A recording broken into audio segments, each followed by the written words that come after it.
Nako, hindi na naman napigilan ni PCO, Undersecretary Claire Castro, ang kanyang sarili at naubos na naman yung kanyang pasensya.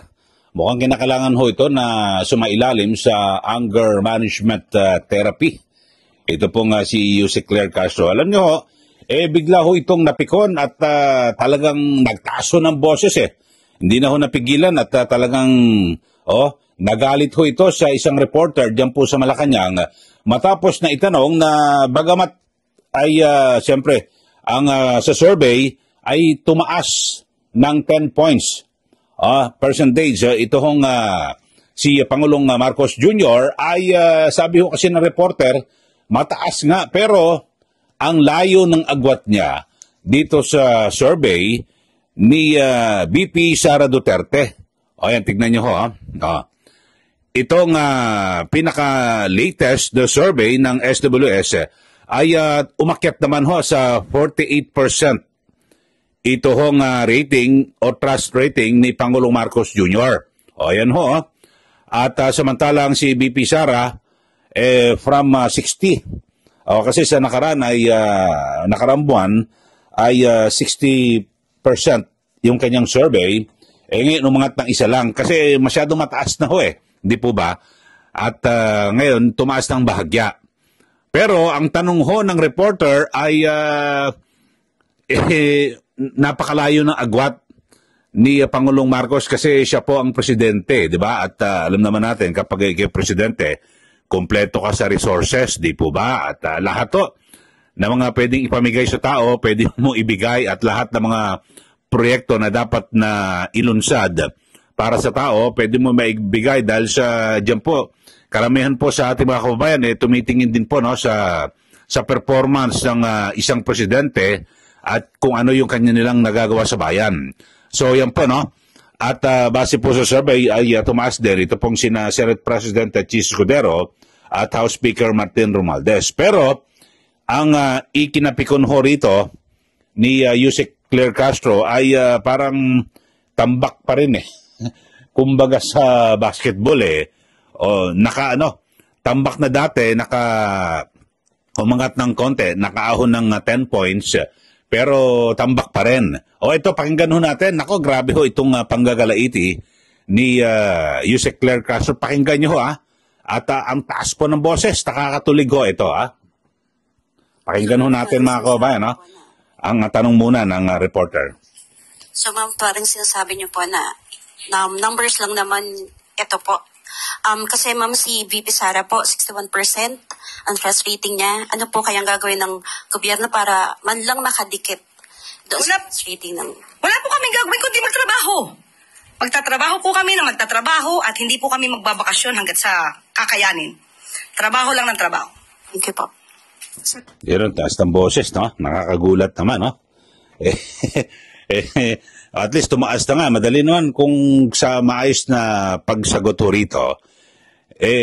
Basta, hindi mo kailangan sumigaw So parang sinigawan niya at ito hong reporter na nagtanong totoo naman ho talaga na napakalaki na agwat, di po ba, ng survey ni VP Sara Duterte at ganyan din po si Pangulong Marcos Jr. Biro mo, 48%, dati 38%, umangat ng kaunti.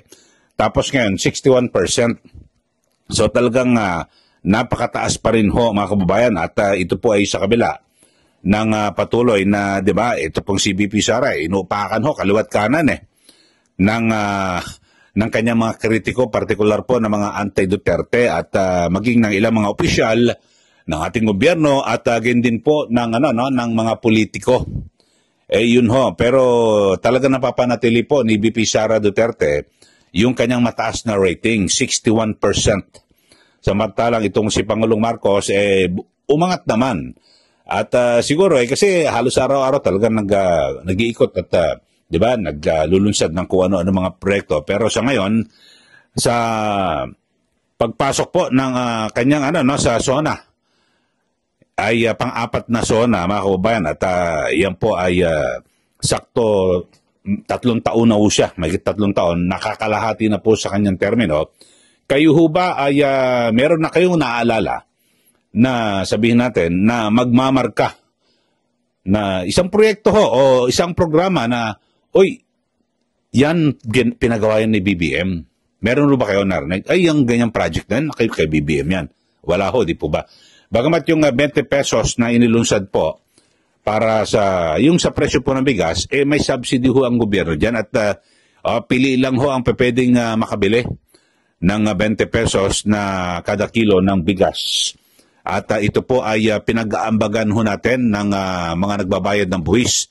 Meron pong subsidy ho dyan ng gobyerno. Ibig sabihin, kasi yung kanyang pangako noong nakarang kampanya, 2022, ay ang sabi ng Pangulo, pababain sa 20 pesos, umasa po ang lahat. Ibig sabihin ng pababain mo, lahat to, kahit saan ka bumili, sa palengke, sa supermarket, o kung saan man, 20 pesos mabibili mo. Pero ngayon, artificial lang ho yung nangyari. Di po ba?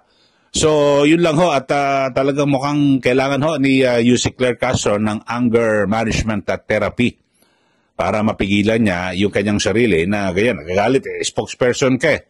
Tumatayo kang spokesperson at sabihin natin na dapat ay kalmado lang. Buti nga, dapat nga magbunyi ka, matuwa ka dahil sa tumaas naman ng 10 points yung survey ni Pangulong Marcos Jr. So, ganun ho, mga kababayan. At samantala ay yung issue dito po kay sa negosyanteng si Paulo Tantoco ay sinasabing fake news. So, inaalam ko muna at i-discuss natin sa ibang pagkakataon dahil sa sabi, fake news daw po yung police report na kung saan ay sinasabi, di ba? Ang issue ho dyan ay na di umano ay ang ikinamatay, aksidenteng namatay dahil po sa overdose sa sobra sa di umano'y droga. So alamin ho natin kung yan po ay totoo, yung nasabing police report dahil sabi, niretoke raw sabi ni Yusek Castro, yung nasabing police report. Pero ang kumpirmado ho dyan ay nung mangyari yung sinasabing pagkamatay ng negosyante, nandun ho ang First Lady sa Amerika. So, i-establish ho natin kung talagang kasama ho ba talaga sa entourage at ito hong yung kanyang biyahe ay official ho ba ito? Kasi, di ba, kine-question ho ni Yusek Claire Castro yung mga biyahe ni BP Sara kung official o hindi. At kung nagtatrabaho o personal ho ba yan o ano man. So, alamin ho natin dahil sa kung official, ito ho ay, ibig sabihin, ginastusan ho natin taong bayan o taxpayers money. Kung personal naman, ano ba, siya ba hong gumastos? Pero, alamin ho natin dahil sa yung pinuntahan, ako tingin ko official dahil sa MIFF ang pinuntahan doon ng First Lady at marami kasama ho rin siya na Senate President Chis Escudero, Senator Jingoy Estrada, yung ilang cabinet secretary, Senatorism Secretary Frasco, at MMDA Chairman Artes. So, yun ho. So, abangan natin mga kababayan kung ano magiging resulta ng investigasyon at kukuha tayo ng update diyan po sa Estados Unidos kung ano ba talaga yung totoo na nilalaman ng police report dito po sa sinasabing pagkamatay. Pero, yung binabanggit ito ni Yusek Claire Castro na wag na raw ho, na yung ibig sabihin dapat kung magpa-press ko siya, wag niya na banggitin yung negosyante kung nais siya na kasi sinasabi para nakakaawa raw dahil sa namatayan na po sila, nagluluksa tapos nadadamay po sa politika. Ikaw rin nagsasabi, dapat wag mo na siyang banggitin sa press con, kundi yung sa panig ng First Lady, yun lang ang iyong banggitin. Hindi po ba? So, yun lang ho mga kaubayan at abangan ho natin yung baka kasi may nagtatanong na bakit hindi mo na-discuss ka Eli yung sa issue ng nangyari diyan po sa Estados Unidos. So, kukumpirmahin lang ho natin kung talagang totoo ba na yung police report na yon ay ito po ay niretoke o dinagdagan. Kasi ang sabi ho ni Yusek Claire Castro parang may nadagdag daw ho. Ako sa unang, pero talagang kumpirmado na yun po ang kanyang ikinamatay ng negosyante, di po ba? Okay, so abangan natin at hindi raw po kasama sa entourage ng First Lady. So abangan natin yung pinal na report at siguro naman, alam nyo, dyan sa Estados Unidos, madali lang naman ho makakuha ng mga ganyang report dahil sa hindi po nila itinatago, napakabukas po sa kanila at hindi po nila inililihim yung mga ganyan. May tuturing na public document at pwedeng kunin ng sino man. So yun lang ho mga kababayan at ulitin ho natin sa mga ating suki. Ito pong si Yusek Castro na high blood sa reporter dahil sa laki ng agwat sa survey ni BP Sara at ni PBBM. Okay, sa mga bago lang po sa ating channel, subscribe na po kayo at i-like at i-share. Ito pong ating ginagawang pagtalakay sa mga issue nating pinag-uusapan. Maraming salamat. Muli, ito po si Kaeli. Magandang araw po sa ating lahat.